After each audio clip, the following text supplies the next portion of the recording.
Assalamualaikum warahmatullahi wabarakatuh. Alhamdulillahi rabbil alamin. Allahumma salli ala Sayyidina Muhammad wa ala ali Sayyidina Muhammad. Hari ini kita akan menceritakan kisah tentang sahabat Rasulullah sallallahu alaihi wasallam. Sebelum kita menceritakan kisah ini, jangan lupa di subscribe, like dan komen konten ini. Kisah senantiasa ingin menjaga kebajikan kaum muslimin. Dikeluarkan oleh Al-Khatib dari Salih Al-Ghifari bahawa Umar bin Al-Khattab radhiyallahu anhu sering mengunjungi seorang wanita tua yang buta di luar Madinah pada waktu malam. Ia suka mengangkat air untuk wanita tua itu dan berkhidmat untuk memenuhi keperluan wanita itu. Akan tetapi setiap kali ia pergi ke rumah wanita tua itu, ia mendapati orang lain telah mendahulinya dalam berkhidmat kepada wanita itu. Ia pun datang ke rumah wanita itu untuk mengetahui siapa yang mendahulinya berkhidmat kepada wanita itu. Tetapi untuk beberapa kali ia sering terlewat. Pada suatu malam, Umar radhiyallahu anhu menunggu kedatangan orang itu di pinggir jalan menuju ke rumah wanita tua itu. Lalu ia melihat bahawa orang itu adalah Abu Bakar As-Siddiq, Khalifah Rasulullah SAW. Maka Umar pun berkata, "Demi Allah, engkau yang telah melakukannya."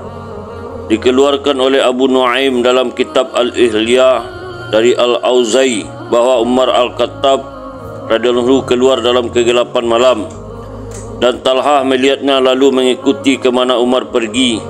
Ia melihat Umar memasuki satu rumah dan rumah yang lain.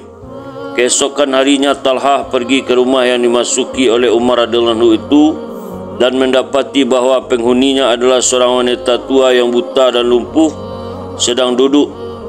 Talhah pun bertanya kepada wanita tua itu, "Apakah yang telah dilakukan oleh lelaki yang datang ke rumah ibu semalam?" Wanita itu menjawab, "Ia telah berkhidmat untukku sejak sekian lama. Ia akan datang untuk memenuhi segala keperluanku dan mengurangi kesempitan hidupku." Talhah pun berkata pada dirinya sendiri, Ibu telah kehilanganmu yang Talhah. Engkau telah mengikuti Umar radhiyallahu anhu semata-mata untuk menyelidikinya." Dikeluarkan oleh Abdul Razak dari Abdullah bin Utbah bin Mas'ud katanya, "Aku mendengar Umar bin Al-Khattab berkata, sesungguhnya kaum muslimin telah bertindak mengikuti wahyu yang diturunkan pada zaman Rasulullah SAW. Tetapi sekarang wahyu telah terputus dan sekarang kita berhukum dengan mengambil pertimbangan dari amalan-amalan zahir. Siapa saja yang kita lihat padanya ada kebaikan, maka kita akan mendekatkannya kepada kita. Dan kita tidak mengetahui apa yang tersembunyi di dalamnya, dan biarlah Allah menghukumnya. Barang siapa yang menjahirkan kejahatan, maka kita akan menghukumnya walaupun ia berkata, apa yang ada di dalam hatiku berlainan dengan apa yang aku zahirkan." Dikeluarkan juga oleh Al-Baihaqi dari Abdullah seperti hadis itu. Al-Baihaqi mengatakan bahawa hadis ini diriwayatkan oleh Al-Bukhari dalam kitab Sahih. Dikeluarkan oleh Ibnu Sa'ad dan Al-Baihaqi dari Al-Hasan katanya, sesungguhnya khutbah awal yang dikhutbahkan oleh Umar adalah seperti berikut. Setelah ia memuji Allah, "Amma ba'du, aku telah diuji kerana apa yang kamu lakukan dan kamu juga diuji oleh tindakanku. Aku telah menggantikan jabatan khalifah untukmu setelah sahabatku Abu Bakar radhiyallahu anhu. Oleh kerana itu, barang siapa yang tinggal di dalam lingkungan kami, maka kami akan memerintahkannya dengan diri kami sendiri. Sebaliknya, barang siapa yang tidak di dalam kawasan kami, maka ia akan diperintah oleh seseorang yang mempunyai kekuatan dan amanah. Barang siapa yang melakukan kebaikan, maka kami akan menambahkan kebaikan untuknya. Dan barang siapa yang melakukan kejahatan, maka kami akan menghukumnya dengan setimpal. Dan semoga Allah mengampuni kami dan kamu." Dikeluarkan oleh Al-Baihaqi dari Ibnu Al-Sakir dari Taus bahawa Umar radhiyallahu anhu pernah berkata, "Apakah pendapatmu sekiranya aku melantik seorang yang baik dari kalangan orang-orang yang aku kenali dan memerintahkannya supaya berlaku adil? Apakah aku telah melaksanakan tanggungjawabku?" Mereka pun menjawab, ya. Umar berkata, tidak. Aku belum melaksanakan tanggungjawabku sehingga aku melihat tindakan-tindakannya dan perintah-perintahku apakah ia melakukannya atau tidak. Dikeluarkan oleh Abu Daud dan Al-Baihaqi dari Abdullah bin Ka'ab bin Malik Al-Ansari radhiyallahu anhu bahawa sepasukan tentara di kalangan orang-orang Ansar telah berangkat ke Persia bersama pemimpin mereka. Biasanya Umar radhiyallahu anhu akan mengirim pasukan tentara untuk menggantikan pasukan yang lain setiap tahun. Tetapi Umar telah lupa untuk melakukan itu terhadap pasukan tentara yang berada di Syam. Setelah genap setahun, pasukan itu kembali ke Madinah. Umar radhiyallahu anhu menyambut dan melayani mereka.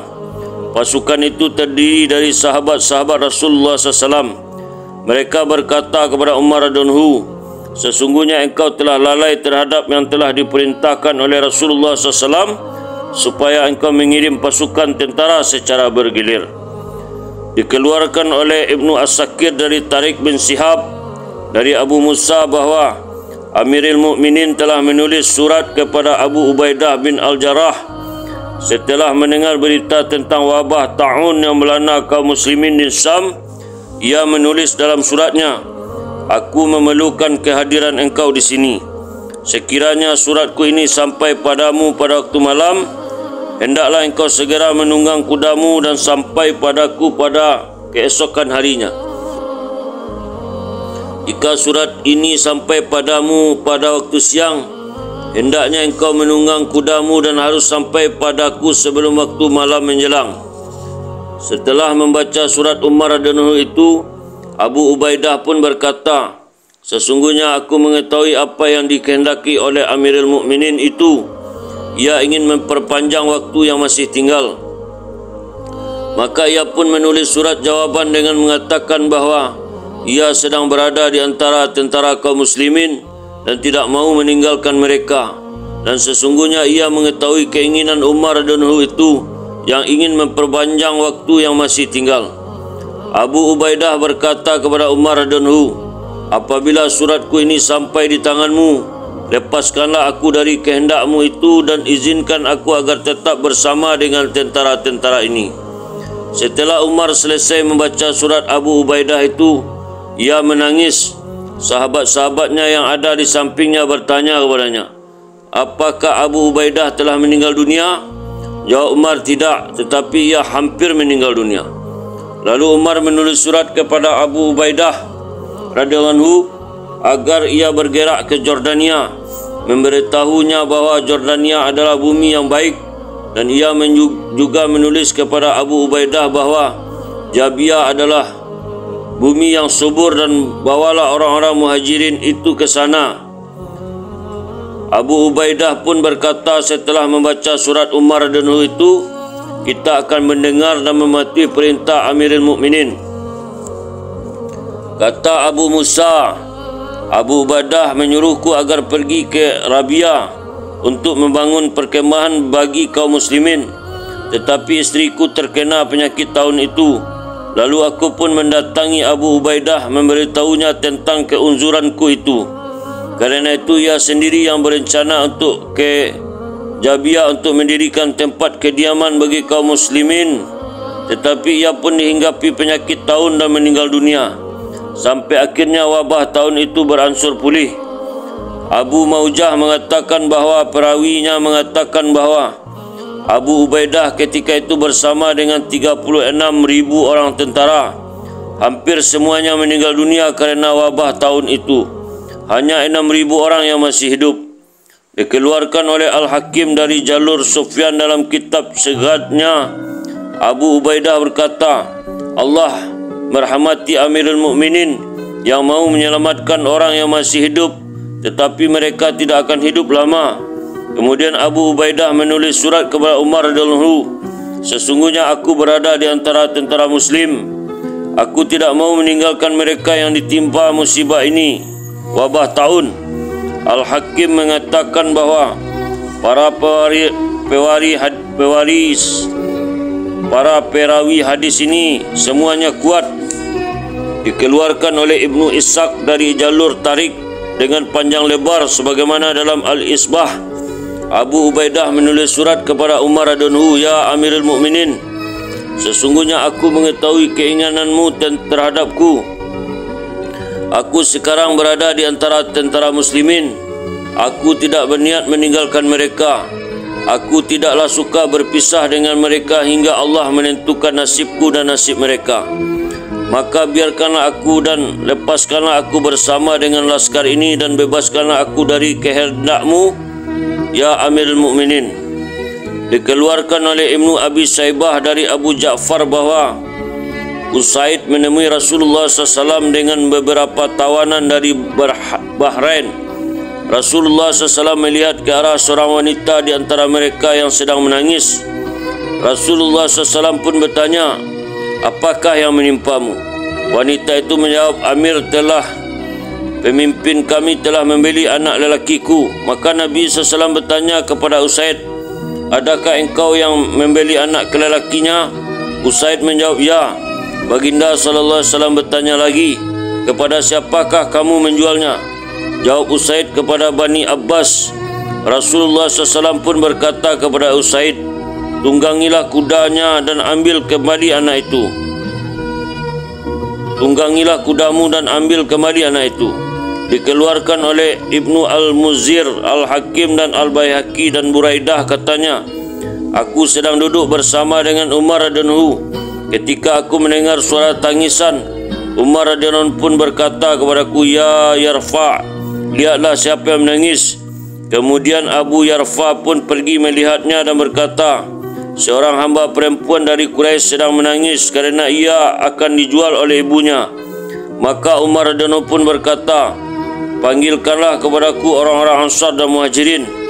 Tidak berapa lama rumah dan kamar itu penuh dengan orang yang terdiri dari sahabat-sahabat Ansar dan Muhajirin. Maka Umar radhiyallahu anhu memuji Allah dan berkata, 'Amma ba'du, apakah kalian mengetahui bahawa larangan memutuskan hubungan persaudaraan atau silaturahim juga termasuk di dalam yang telah dibawa oleh Rasulullah SAW?' Orang-orang pun berkata, 'Kami tidak mengetahuinya.' Umar radhiyallahu anhu berkata, 'Memutuskan silaturahim itu telah menular di kalangan kamu.' Lalu beliau membaca ayat Al-Quran berikut, In tawallaitum an tufsidu fil ardi wa tuqatti'u arhamakum." Maka apakah kiranya jika kamu berkuasa, kamu akan membuat kerusakan di muka bumi dan memutuskan hubungan kekeluargaan? Quran Surat Muhammad ayat 22. Maka adakah pemutusan hubungan silaturahim yang lebih buruk daripada menjual seseorang dari ahli keluargamu sebagai hamba sedangkan Allah telah melapangkan kehidupanmu? Orang-orang pun berkata, "Lakukanlah apa yang menurut engkau patut dilakukan." Kemudian Umar radhiyallahu anhu pun mengumumkan bahawa perbuatan menjual ibu kepada seorang yang merdeka adalah haram kerana itu merupakan pemutusan hubungan silaturahim. Dikeluarkan oleh Al-Baihaqi dan Hannad dari Abu Uthman Al-Hindi katanya, Umar bin Al-Khattab telah melantik seorang lelaki dari Bani Asad menjadi gubernur. Setelah ia mengangkat sumpah atas pelantikan itu, anak Umar radhiyallahu anhu pun datang, lalu Umar mencium mereka. Lelaki itu bertanya kepada Umar radhiyallahu anhu, "Engkau menciumnya, ya Amirul Mukminin?" "Demi Allah, aku tidak pernah mencium seorang anak kecil pun." Umar berkata kepadanya, "Maka kamu demi Allah paling kurang rasa kasih sayangnya dengan manusia. Kembalikanlah sumpah kami. Kamu tidak boleh menjalankan satu tugas pun bagi kami selama-lamanya." Lelaki itu pun mengembalikan jabatan itu. Dikeluarkan oleh Ad-Dinuri dari Muhammad bin Salam, dan di dalam hadis Umar berkata, "Apakah dosaku jika dicabut kasih sayang dan belas kasihan dari hatimu? Sesungguhnya Allah tidak mengasihi hamba-hambanya kecuali mereka yang pengasih." Lalu Umar pun melucuti jabatan yang baru dilantik dari lelaki itu. Umar berkata kepadanya, "Kamu tidak mengasihi anakmu, maka bagaimana mungkin kamu akan mengasihi orang banyak?"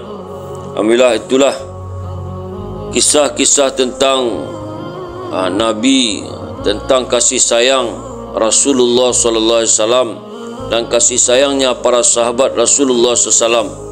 Semoga menjadi pelajaran yang berharga bagi kita. Kita tutup dengan doa subhanallah wa bihamdihi, subhanallah wa bihamdika, asyhadu an la ilaha illa anta, astaghfiruka wa atubu ilaik. Assalamualaikum warahmatullahi wabarakatuh.